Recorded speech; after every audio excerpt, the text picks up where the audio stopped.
Mukhang mapupurnada pa ang pag-uwi sa Pilipinas nitong si Mayor or dismissed Mayor Alice Go ng Banban, Tarlac. Ito'y matapos nga na mag-viral ngayon ang naging balita ng 24 oras sa di umano ay palit-ulo na kondisyon na gusto ng Indonesia. Mukhang hindi pa nga makakabalik o mai-turn over basta-basta ang dismissed mayor ng Bamban Tarlac na si Alice Go.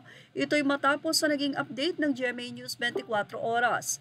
Ayon sa report ng GMA, nais daw ng gobyerno ng Indonesia na magkaroon ng negotiation sa pagitan ng gobyerno ng Pilipinas at ng gobyerno ng Indonesia sa pagkakaroon ng palit-ulo.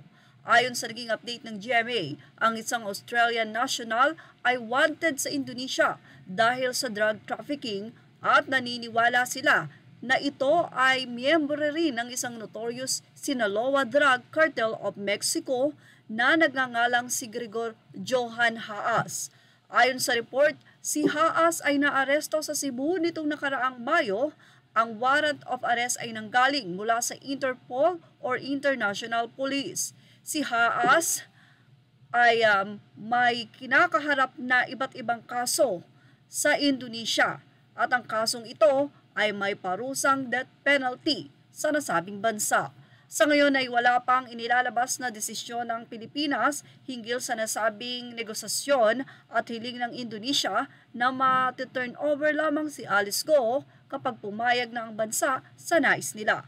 Samantalang ang kapatid ni Alice Go at ang isa pa ay iba daw ang nasabing sitwasyon kaya ito ay itinurn over agad-agad sa Pilipinas ng nasabing pulis ng Indonesia. Samantala, tinignan naman natin ang mga naging reaksyon at komento dito ng mga netizen. Ano nga ba ang masasabi nila sa palit-ulo na ito ng nasabing gobyerno ng Indonesia? Ayon sa mga netizen, kung may nakakulong na Indonesian dito sa Pinas na importante sa kanila, okay, exchange na. Ang isa naman ay sinabing kung makakabuti ito sa bansang Pilipinas at sa Indonesia, I guess prisoner exchange agreement is a yes for me. Say naman ng ilang netizen, mula sa netizen na nag-say ng yes, anila, di yan makatulong sa mahihirap o pagtaas ng mga bilihin sa market, di yan sagot sa kahirapan ng bansa. Di pa naman convicted si Alice kaya mahirap yon. Say naman ng isa, hindi po ganun yon kasi posibleng mayroong mga kadikit yan dito na dapat ding mahuli at maparusahan. Pwede kasi yan may kadikit po iyong politiko. Ang isa ay sinabing gastos pa yan sa hearing-hearing, ipatigil na lang o ipasaray ang pogo tapos na ang issue, focus na lang paano masolusyonan ang kahirapan o pagtaas ng mga bilihin sa market. Ito naman ang isang netizen, sa inyo na lang yan, hindi pa tapos si Kibuloy, hindi pa nakita ang treasure.